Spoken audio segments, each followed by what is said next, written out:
où aller chercher un emploi, comment ouvrir un compte bancaire, ou comment prendre un appartement, qu'est-ce qu'il faut faire les premiers 10 jours, qu'est-ce qu'il faut faire les premières 2 semaines.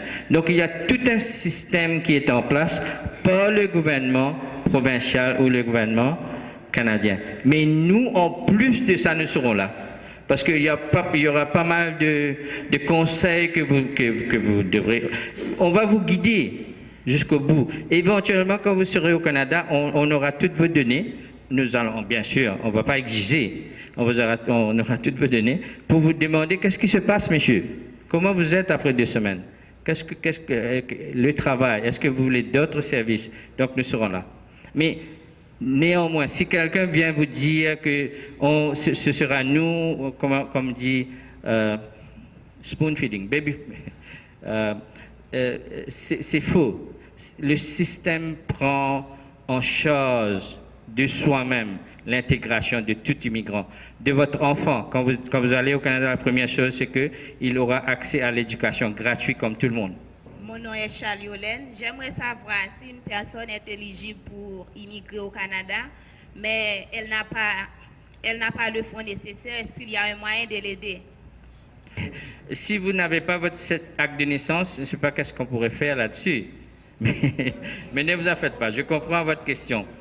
Donc, oui, donc si une personne veut immigrer au Canada, mais vous ne savez pas quels sont les documents nécessaires, c'est ça qu'on vient, quand vous venez avec nous, vous allez signer un contrat et c'est nous qui prenons la charge de vous indiquer qu'est-ce qu'on a besoin. D'accord? Et puis, par exemple, si vous avez été à l'université, vous n'avez pas les documents nécessaires, on va vous dire qu'est-ce qu'il faut.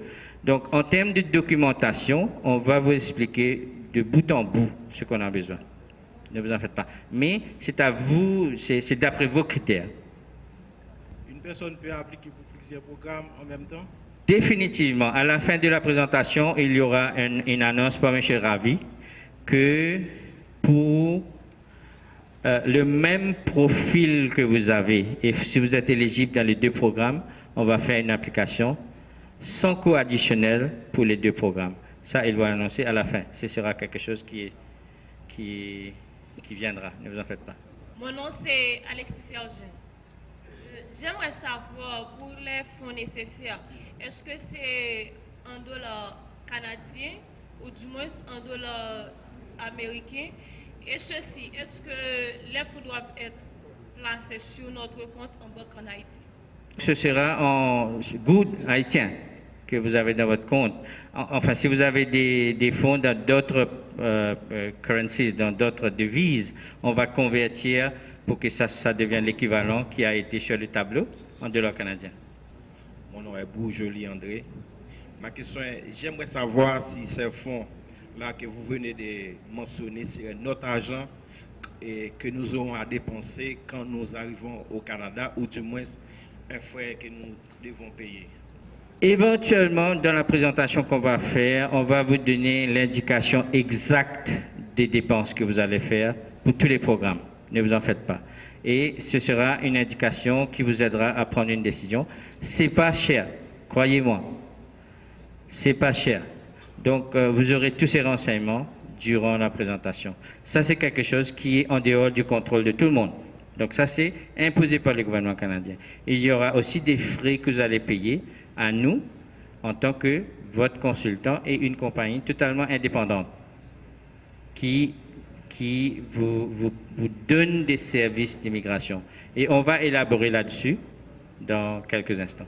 Je suis Jean de Mousten. J'aimerais savoir si une personne a appliqué pour un programme, arrivé au Canada, est-ce qu'elle peut changer de programme? Deuxième question, et pendant votre exposé, je vois que le programme est offert aux autres pays. Est-ce que surtout le programme de travailleurs qualifiés, est-ce qu'il n'est pas offert aux résidents canadiens? Sinon, c'est quoi la raison? Si je comprends bien, votre question, c'est qu'une fois au Canada, est-ce que vous pouvez changer de programme? Non.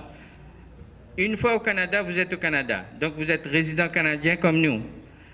peu importe où, sur quel programme vous êtes au Canada, vous êtes au Canada. Le programme, c'est seulement pour formuler l'application d'après le programme et avoir la résidence permanente. Mais une fois que vous êtes résident permanent, vous êtes comme 32 millions de personnes. Il n'y a pas de différence entre vous et votre voisin. C'est pour tout le monde.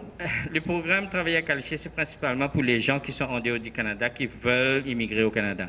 Mais il y a aussi des gens qui sont travailleurs temporaires, qui ne sont pas encore immigrants, qui travaillent au Canada. Il y a plein de gens, bien sûr. Ce sont pour les étrangers qui ne sont pas encore résidents canadiens. D'accord? Il y a une chose que je voudrais éclaircir. Quand nous avons mentionné qu'il y a deux programmes populaires, le programme fédéral et puis le programme du Québec, les deux programmes aboutissent à la même chose, la résidence permanente. En fait, tous les programmes qu'on va parler, qu'on est en train de mentionner, même étudiants éventuellement résidents canadiens, aboutissent à la résidence canadienne. Peu